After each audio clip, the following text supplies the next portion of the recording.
John, there's a new book that's giving a behind-the-scenes look at former President Biden's 2024 campaign. And it claims that Biden's family and closest aides were operating in a, quote, fog of delusion and denial about his ability to serve another term. Chris Whipple is author of Uncharted, How Trump Beat Biden, Harris, and the Odds in the Wildest Campaign in History. And it certainly was that. Because the Democrats won't deal with it directly, this issue is going to come up over and over again. I just want to play a little bit from Democrats who are saying everything's totally fine.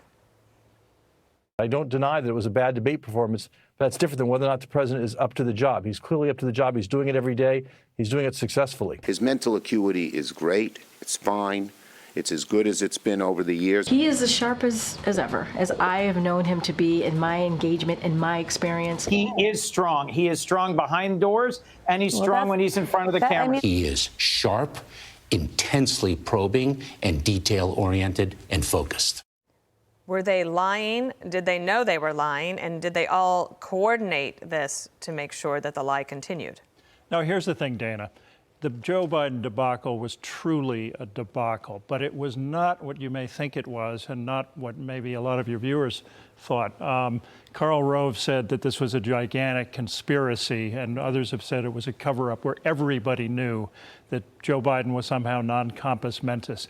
The truth is actually stranger than that and wilder than that, and it is that Biden's inner circle, some of whom you saw on camera just now, convinced themselves, in spite of all the evidence around them, they convinced themselves that Joe Biden could run for re-election and that he was capable of governing for another 4 years. I know this because I spent so much time talking to his inner circle, Mike Donilon, Ron Klain, all the others. They convinced themselves that Joe Biden could do it, and it's astounding when you consider the fact that Ron Klain, his former White House chief of staff, who was in charge of his debate prep before that ill-fated meltdown, that disaster, Klain told me the amazing details of how Biden was out of it.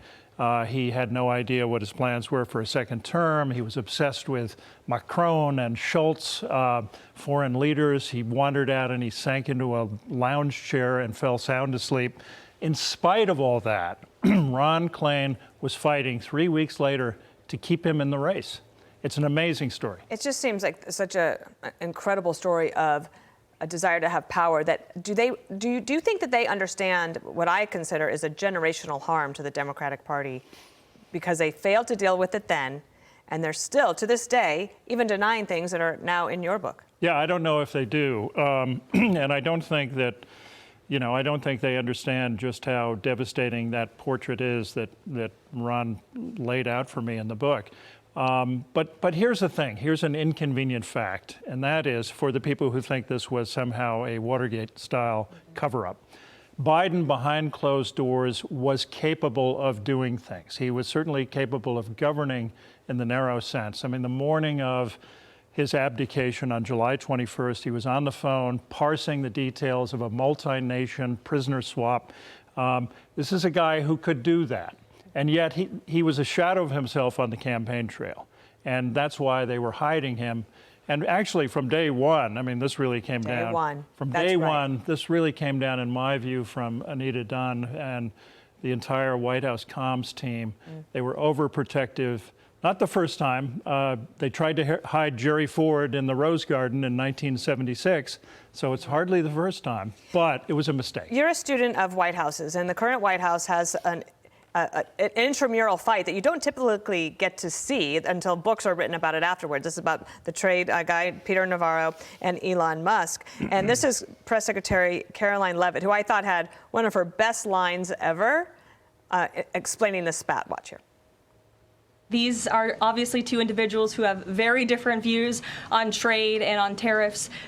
Boys will be boys, and we will let their public sparring continue. I think it also speaks to the president's willingness to hear from all sides, that he has people at the highest levels of this government in this White House who have very diverse opinions on very diverse issues, but the president takes all opinions in mind, and then he makes the best decision based on the best interests of the American public. Just for clarity, I think that when she said boys will be boys is one of her best lines ever. You study White Houses. You've gone through and looked at all sorts of different types of administrations and how they run. What do you think about this episode? Well, it's a good line. I agree. But look, I think what's happened here, actually, Trump 2.0 is not Trump 1.0. We're not seeing the same kind of internecine, brutal backstabbing and leaking that we saw the first time around. And the reason for that, in my view, is Susie Wiles. Susie Wiles, who, and I tell her story in the book. Without Susie Wiles, I don't think Donald Trump would have won that campaign. She was that good.